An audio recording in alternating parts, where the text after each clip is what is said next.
बच्चों, कैसे हैं आप सभी? मैं आशा करती हूँ सभी लोग स्वस्थ और प्रसन्न होंगे। आज हम हमारा पाठ दुनिया का प्रारंभ को पढ़ेंगे और समझेंगे। तो आइए शुरू करते हैं इस पाठ को। ये है पाठ 4, दुनिया का प्रारंभ।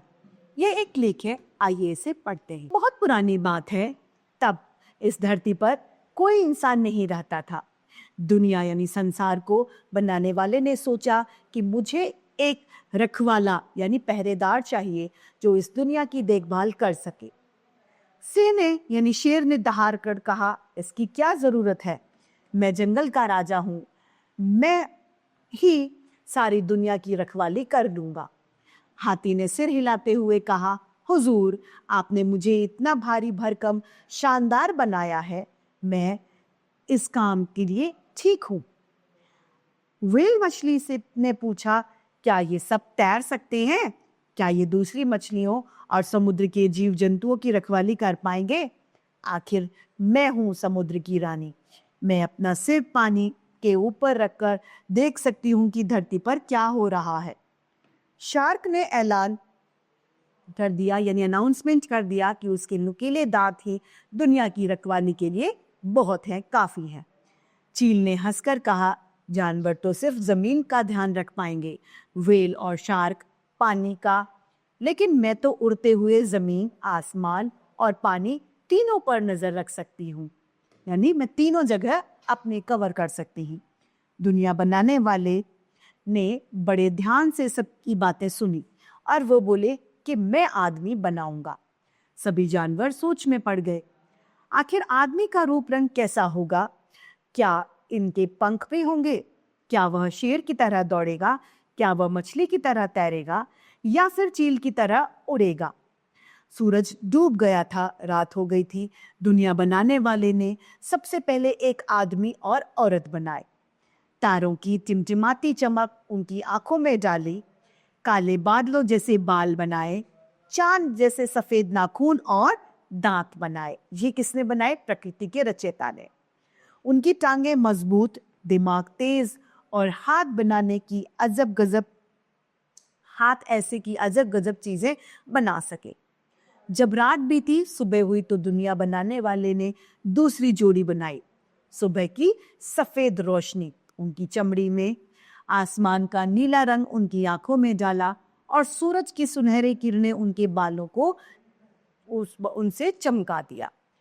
अब दोपहर हो गई थी, सूरज तप रहा था, तेज धूप पीले चमकीले बाण बरसा रही थी। चमकीले यानी स्पार्कली। तीसरे जोड़े के लिए उन्होंने उस समय पीली रोशनी की तलाश की।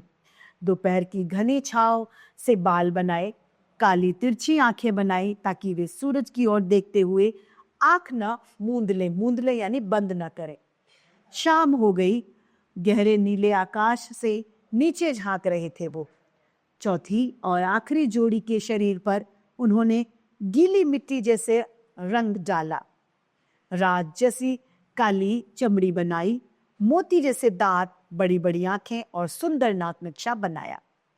अब इस तरह भूरे और सांवले रंग के आदमी और औरत बनाए गए। सारे जानवर ताज्जुब यानी हैरान से इन आदमी और औरतों को बनते हुए देख रहे थे।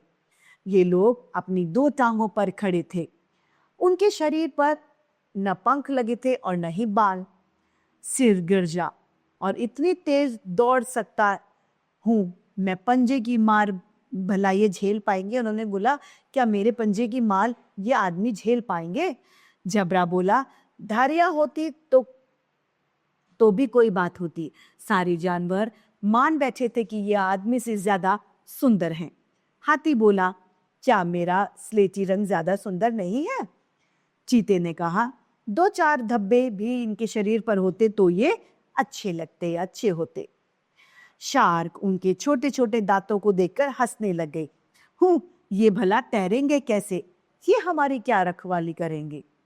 बड़ी छोटी सारी की सारी मछलियां हंसते हुए पानी में डुबकियां लगाने लगी और अपने पीछे हंसी के बुलबुले छोड़ने लग गई। वे हल्के से मुस्कुराए, तुम सब घबराओ नहीं, तुम्हें देखकर इंसान दौड़ना, भागना, हंसना, खेलना और तैरना सीखेगा। तुम्हारे जैसे धब्बे और धारियां अपने रंग बिरंगे कपड़ों पर बनाएगा। अपने तेज दिमाग से ऐसी चीजें बनाएगा जो उसे आसमान की ऊंचाई और समुद्र की गहराई तक ले जाएगा। तुम्हारी मदद से इंसान को हर एक चीज की रक्षा करनी पड़ेगी। समुद्र की, पेड़ पौधों की, सभी पशुओं की, सभी से तुम्हारी रक्षा कौन करेगा? मनुष्य। आओ इस खूबसूरत दुनिया की रखवाली का संकल्प करें, यानी प्रण करें। यानी मनुष्य को भगवान ने किसके लिए बनाया? इस प्रकृति के संरक्षण के लिए। हमें इस प्रकृति को हमेशा संरक्षित रखना चाहिए, उसकी सुरक्षा करनी चाहिए, नहीं इस प्रकृति को नुकसान पहुंचाना चाहिए। इसी के साथ पाठ समाप्त होता है और उम्मीद करती हूँ सभी को ये समझ में आया होगा। आज के लिए इतना ही, फिर मिलते हैं। धन्यवाद।